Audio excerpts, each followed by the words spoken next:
All right, let's get right into it. Welcome to The Explainer.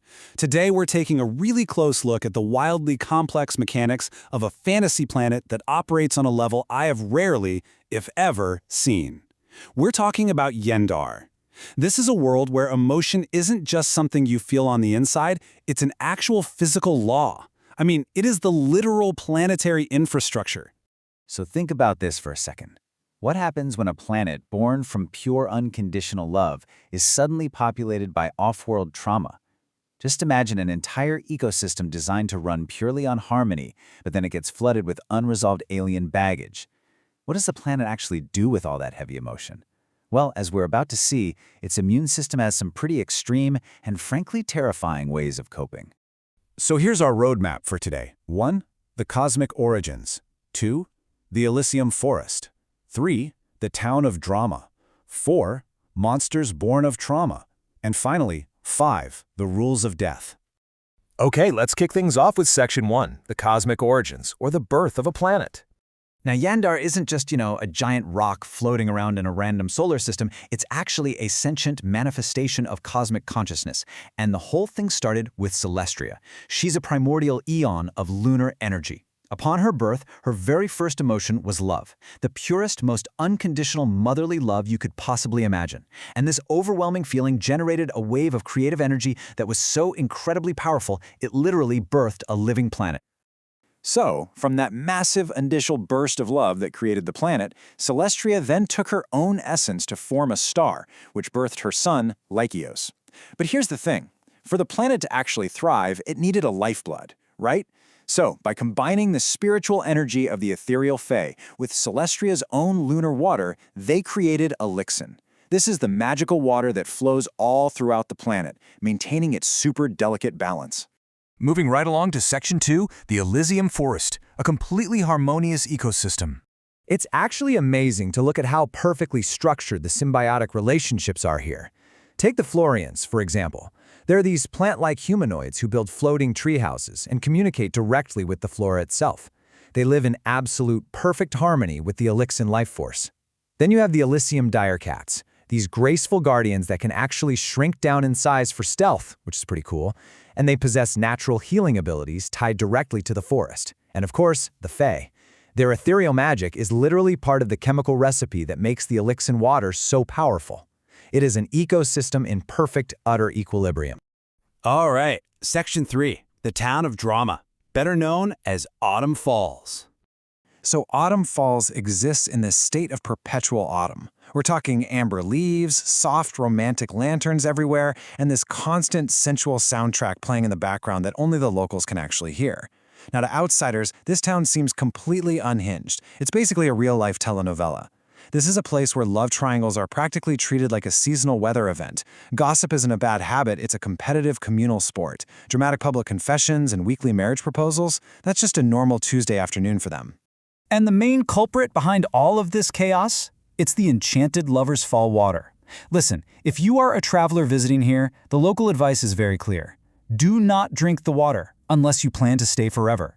Because drinking it actually binds you to the emotional rhythm of the town, and it grants you visions of your past loves. If you look into it, it reveals your true love's face.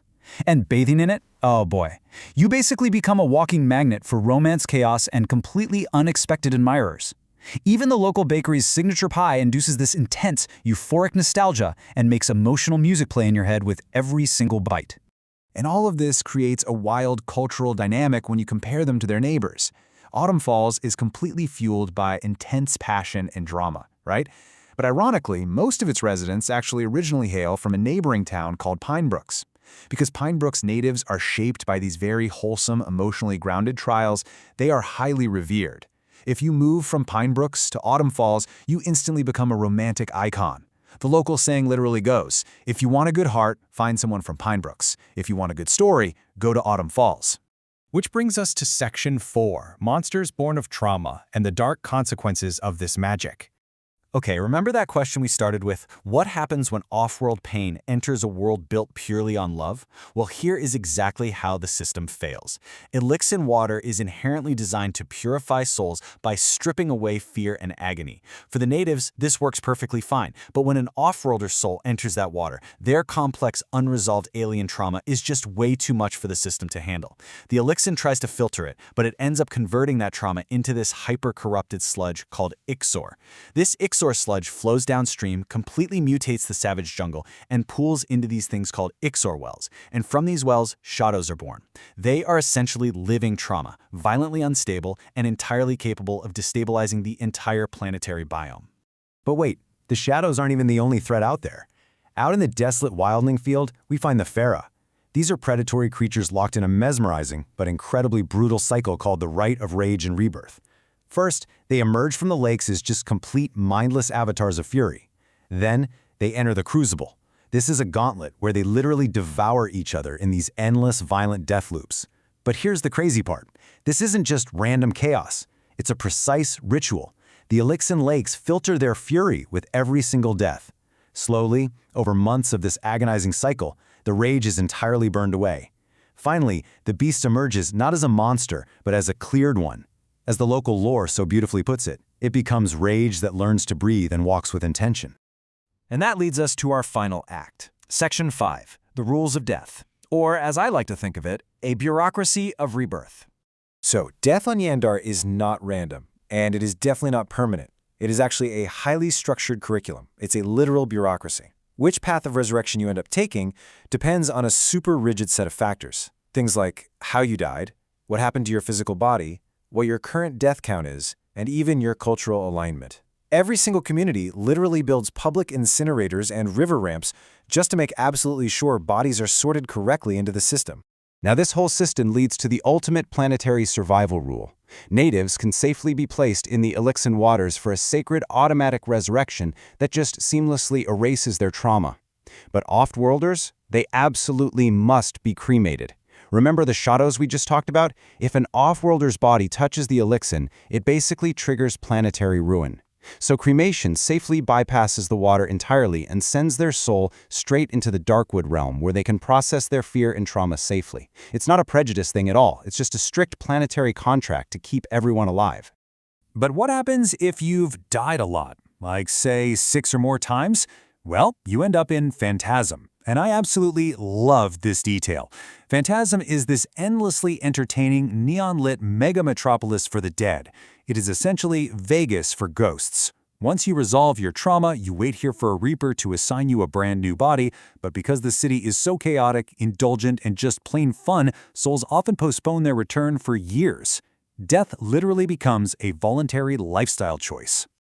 Now, with all this automatic planetary resurrection going on, you might be wondering, what about doctors? Well, there is medical intervention, known as eunuchs revival. The eunuchs are these magical healers, but don't confuse basic regeneration with true resurrection. While a lot of eunuchs can easily reattach a limb, true resurrection, like actually pulling a dying soul back into a body without relying on the planet's built-in systems, is unbelievably rare. Across the entire planet, there are literally only 3 eunuchs medics alive who are capable of doing it. Just 3. Most eunuchs just choose to be scholars and historians because they want to avoid the immense danger and the sheer metaphysical authority required to master a true revival. And that brings us to the end of our deep dive, summed up perfectly by this one guiding rule of their universe. On Yaenddarr, death isn't a verdict. It's just the next lesson in the spiral. It really forces us to ask a profound question about ourselves, doesn't it? If death was just a classroom and your unresolved trauma literally shaped the physical world around you, how carefully would you guard your own heart? That's it for this explainer. Keep learning, and I will see you on the next one.